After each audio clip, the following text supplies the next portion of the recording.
quite a bit since the last time I posted, and been meaning to get on it. Just been kind of busy with holidays and everything like that coming up. So, um, updates.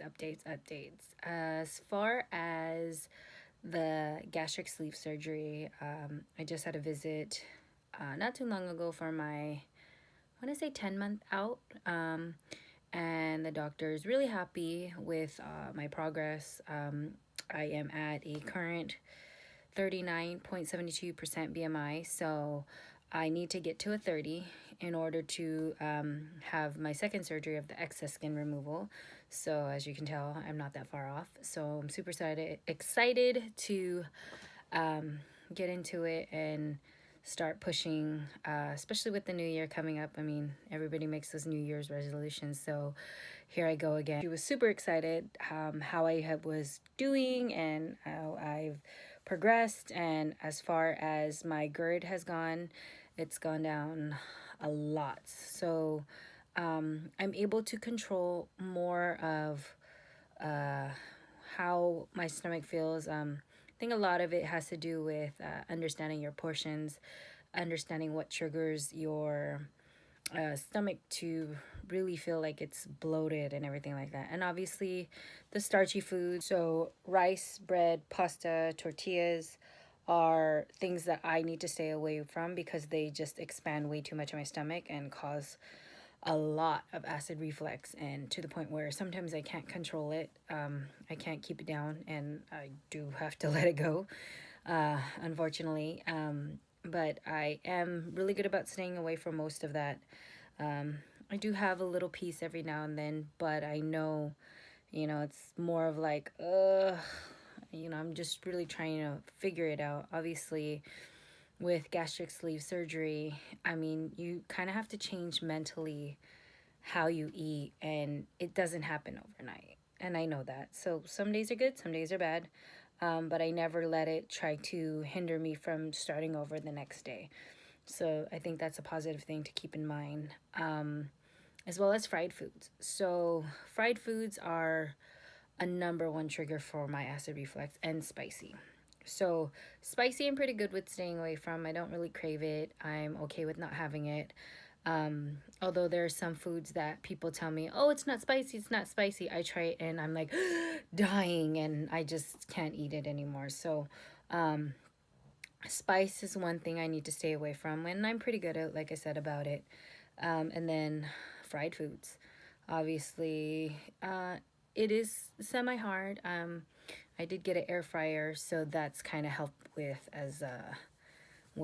trying to fry, but without the oil. So it helps. And I just am continuing to monitor how much I eat, portion control myself as what the doctor told me I'm supposed to do, and trying to lay off the sweets. I'm going to be honest, it's extremely hard to get away from the sweets because it's everywhere, especially right now in the time of the season. I understand, like it's Christmas. Christmas has sweets everywhere. So just staying away from it, or just, trying to really limit myself. And that's been like kind of a difficult challenge for me. And as far as just gastric sleeve surgery, that's all the updates I have. I do go in the next 2 months for my 1 year post-op, and I'm super excited by then. Hope to have dropped the weight that needed in order to get approved for the excess skin surgery. I'm super happy. And with the meniscus, so a lot's been happening with that. I did go through with the surgery in May. You can look back at my other videos. And I've just been going to physical therapy and seeing the doctor, and nothing has changed. Honestly, the pain is still there. It has not gone away. And that's the thing that scares me is I went through surgery. I, had everything done. I went through the physical therapy and everything, and I still get a lot of pain. Sometimes sitting for too long, and I've only been sitting for the last 5 minutes and my knee is on fire. Stairs, walking. I have tried to push myself because the doctor says I need to. he's pretty much saying, my knee is my knee. I have to get used to the pain, which kind of sucks because I was not expecting this much pain to be in. I mean, it's not as painful as it was before the surgery, but it's still pretty high up there. And I take no medication for pain relief, no inflammation. I do have supplements that I do take, but the supplements I do take are there to help me more with just over pH balance, and it does help with inflammation, but nothing for really pain relief.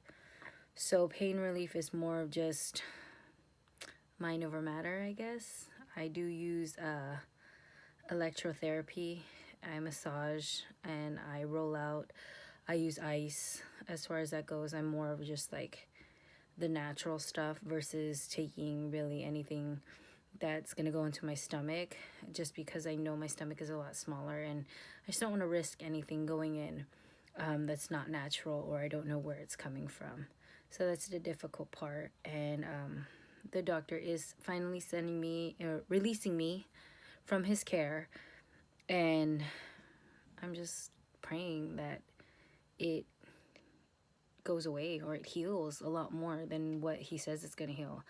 I do have the possibility of a tear in the left knee, but he does not want to touch anything considering how my body reacted to having my right knee done, which makes perfect sense. I mean, it's not hurting as bad.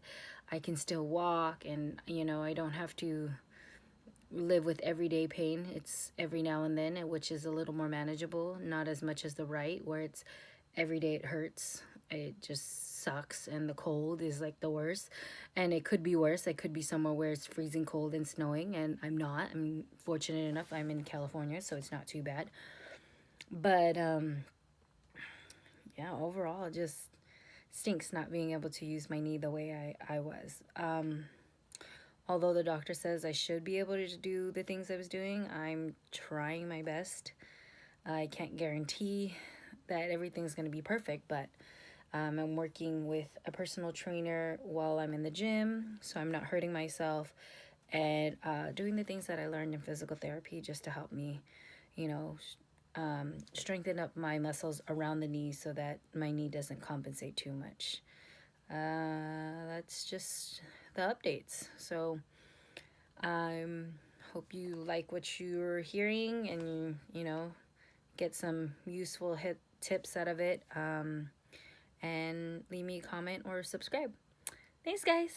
Bye. Thanks for watching.